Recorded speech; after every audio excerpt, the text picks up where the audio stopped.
গল্পে মনের কথায় তোমাকে স্বাগত। আজকে পাঠ করে শোনাব স্বনামধন্য লেখক হরিনারায়ণ চট্টোপাধ্যায়ের লেখা একটা ছোট বাংলা গল্প। গল্পের নাম বাইজি।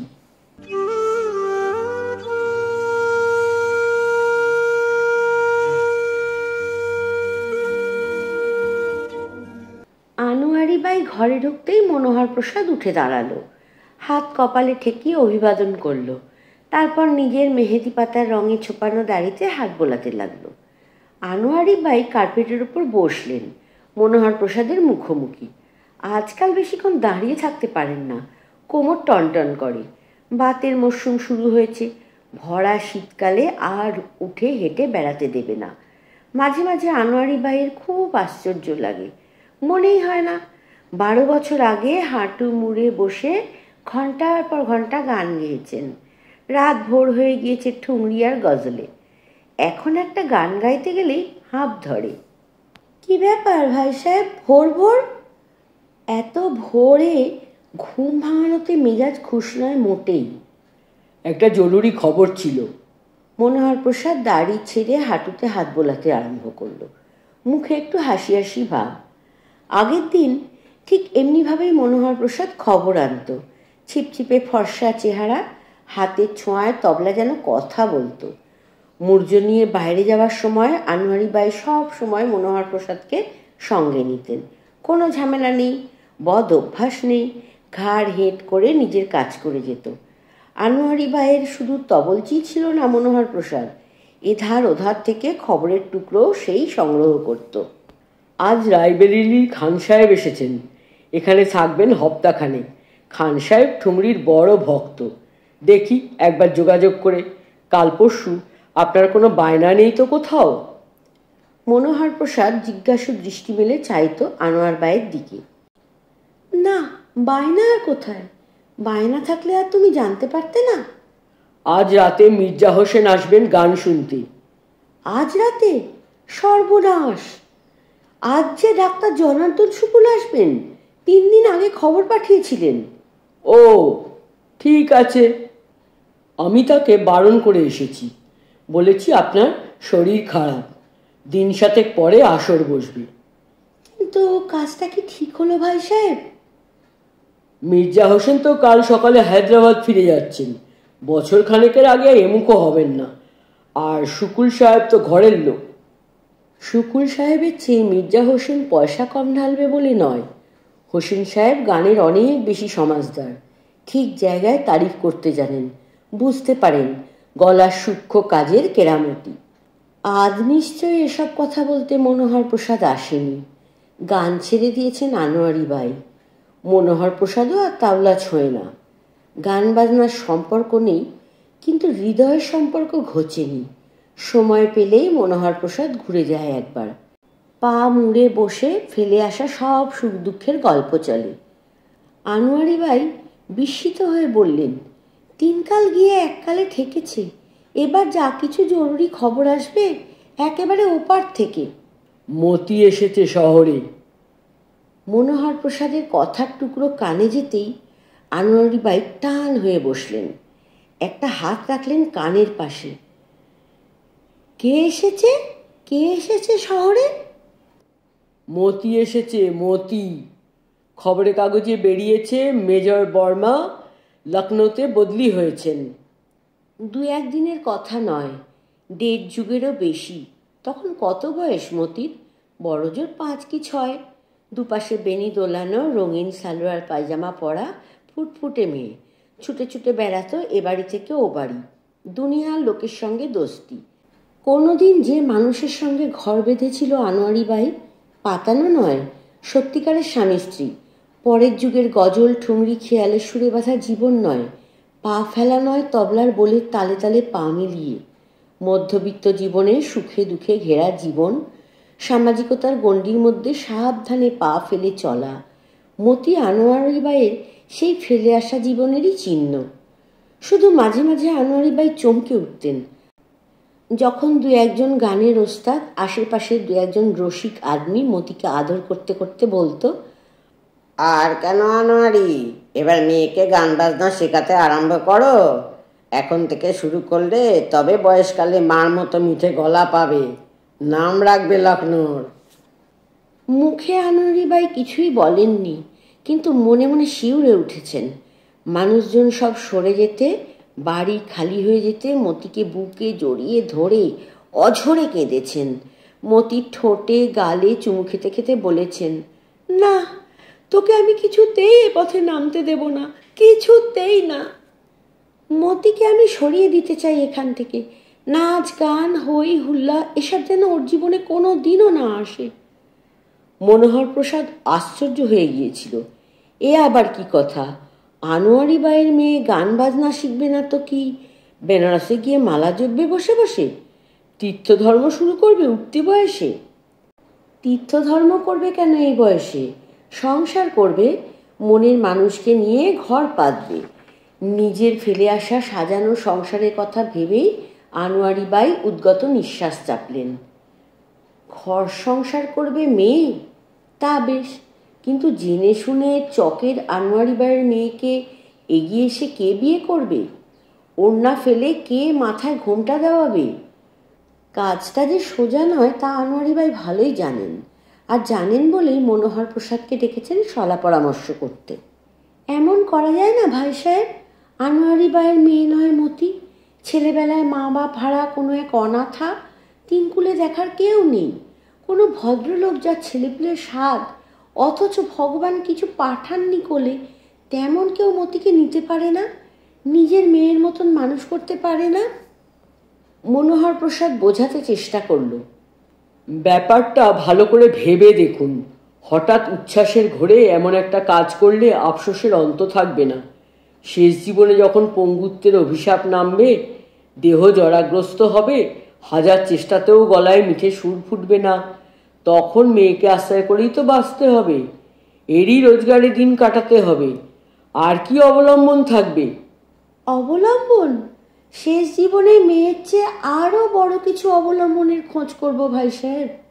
সারাটা জীবন তো ছিনিমিনি খেললাম নিজেকে নিয়ে, তখন মালিকের কথা ভাববো, তার হাতেই ছেড়ে দেব নিজেকে। কিন্তু মতি থাকতে পারবে আপনাকে ছেড়ে? মানুষের পরমায়ের কথা কেউ বলতে পারে? হঠাৎ যদি মারাই যায় আনোয়ারি ভাই, তাহলে তো আমাকে ছেড়ে থাকতে হবে মতিকে। হাজার কাঁদলেও তো আমাকে ফিরে পাবে না। না ভাই সাহেব, একটা বন্দোবস্ত করতেই হবে। মতিকে আমি এই নরকে মরতে দেব না। ওকে কোথাও সরিয়ে দিতেই হবে, তুলে দিতে হবে কোনো ভদ্র মানুষের হাতে।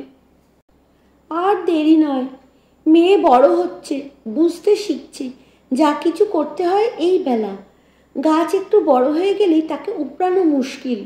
মাটির গভীরে চলে যায় শিকড়, ডালপালা বিস্তৃত হয় দিকে দিকে, তখন টানাটানি করতে গেলে ক্ষতিই হয়। বরাত ভালো মনোহর প্রসাদের। কাছে পিঠেই খোঁজ পাওয়া গেল, সুন্দরবাগে নতুন এক ভদ্রলোক এসেছেন স্ত্রীকে নিয়ে। যে বাড়িতে উঠেছেন সেই বাড়িওয়ালা মনোহর প্রসাদের দোস্ত। কথায় কথায় ব্যাপারটা তার কাছ থেকেই জানা গেল। ভদ্রলোক সরকারের বড় চাকরে, সারা ভারতবর্ষ চাকরির অন্ন ছড়ানো, ঘুরে ঘুরে সেই অন্ন খুঁটে তুলতে হয়। বছর তিনেক পরপর বদলি হন এক জায়গা থেকে আরেক জায়গায়। পয়সা কড়ি ইমান ইজ্জত সব আছে, কেবল সুখ নেই। বছর চারেকের ফুটফুটে একটা মেয়ে ছিল, আজমগড়ে দুদিন জ্বরে মেয়েটি শেষ। চিকিৎসার সুযোগও পাওয়া যায়নি। সেই থেকে ভদ্রলোকের স্ত্রী অনবরত কাঁদেন আর বুক চাপড়ান, অভিশাপ দেন ভগবানকে। ভদ্রলোক এসব কিছুই করেন না। অফিসের সময়টুকু ছাড়া চুপচাপ ঘরে বসে থাকেন দরজা জানলা বন্ধ করে। মনোহর প্রসাদ আসমানের চাঁদ পেল হাতের মুঠোয়। তকলিফ করে আসমানে চড়তে হলো না, চাঁদ নিজেই যেন নেমে এসে ধরা দিল। দোস্তের মারফত আলাপ হলো। প্রথম প্রথম দু একটা সান্ত্বনার মোলায়েম কথা, মিঠে মিঠে উপদেশ। দুনিয়ার কিছুই স্থায়ী নয় সেই সম্বন্ধে দার্শনিক আলোচনা। তারপর আস্তে আস্তে কথাটা পারল, খুব সাবধানে।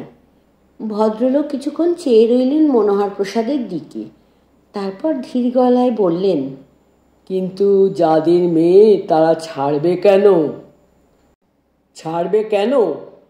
বাপ গেছে অনেক দিন, মা যে অবস্থায় আছে দুবেলা দুখানা রুটিও দিতে পারছে না মেয়েকে।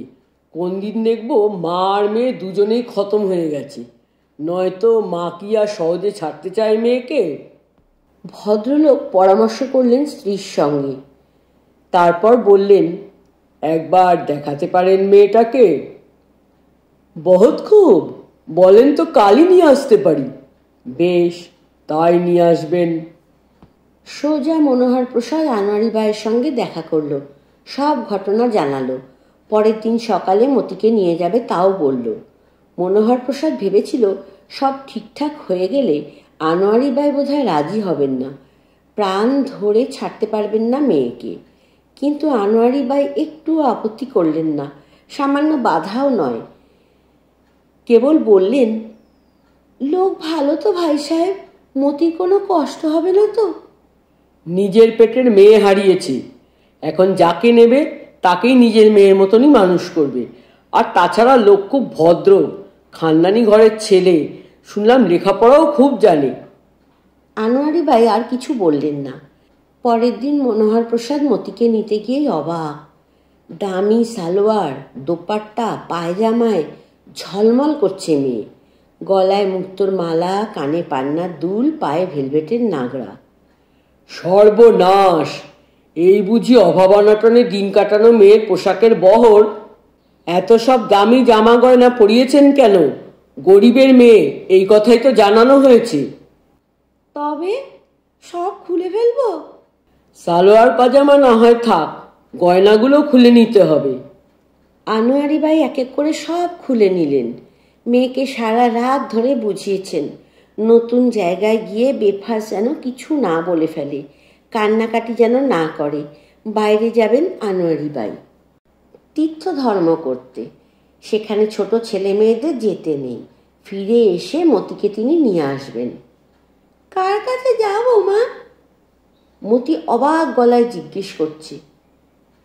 তোমার কাকা কাকিমার কাছে, দেখবে কত যত্ন করবে, ভালোবাসবে, জিনিস কিনে দেবে। মতি আর কথা বলেনি। এখানে মায়ের সঙ্গে তার সম্পর্ক কম।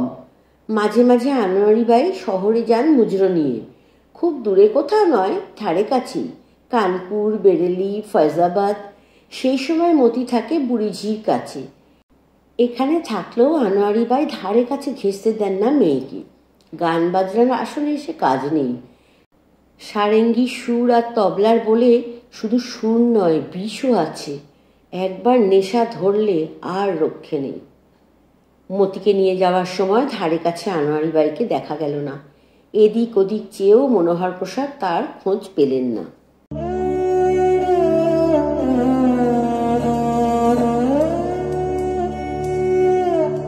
ভদ্রলোকের নাম ব্রজবিলাস সাক্সেনা, আদি নিবাস মজফ্ফরপুর।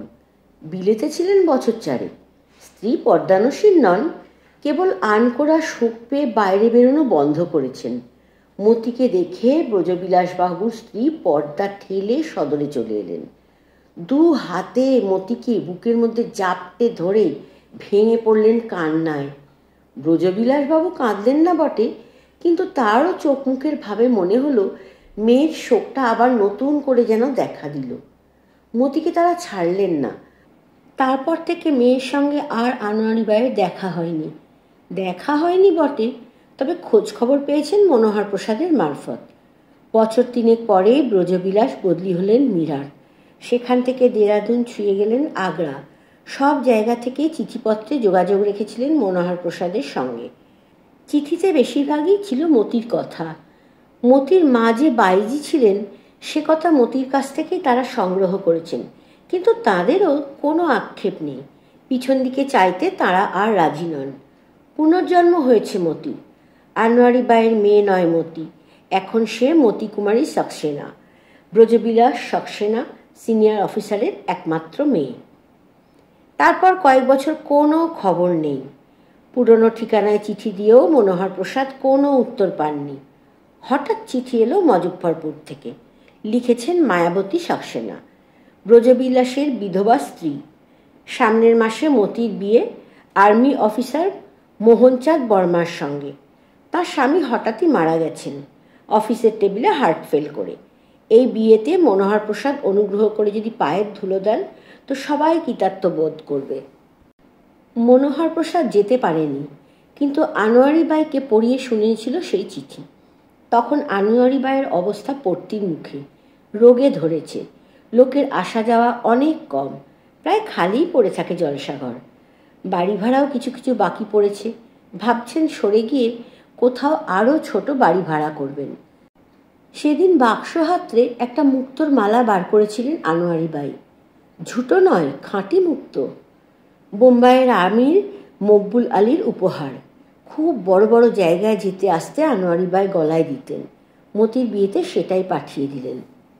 বিয়েতে মনোহর প্রসাদ যায়নি, কিন্তু দিন পাঁচেক পরে বিয়ের বিস্তারিত বিবরণ পড়েছিল খবরের কাগজের পাতায়। খুব ধুমধাম, 2000-এর ওপর মাননীয় অতিথি, জাঁদরেল সব অভ্যাগতদের লিস্ট। সে খবরও মনোহর প্রসাদ আনোয়ারি বাইকে শুনিয়েছিল। আজকাল কী যে হয়েছে আনোয়ারি বাইয়ের, বোধহয় বয়স হয়েছে বলেই। একটুতেই জল জমা হয় চোখের কোণে, দুটো ঠোঁট থরথরিয়ে কাঁপে, আর ঠিক বুকের বাঁ পাশে অসহ্য যন্ত্রণা, নিঃশ্বাস ফেলতেও কষ্ট হয়।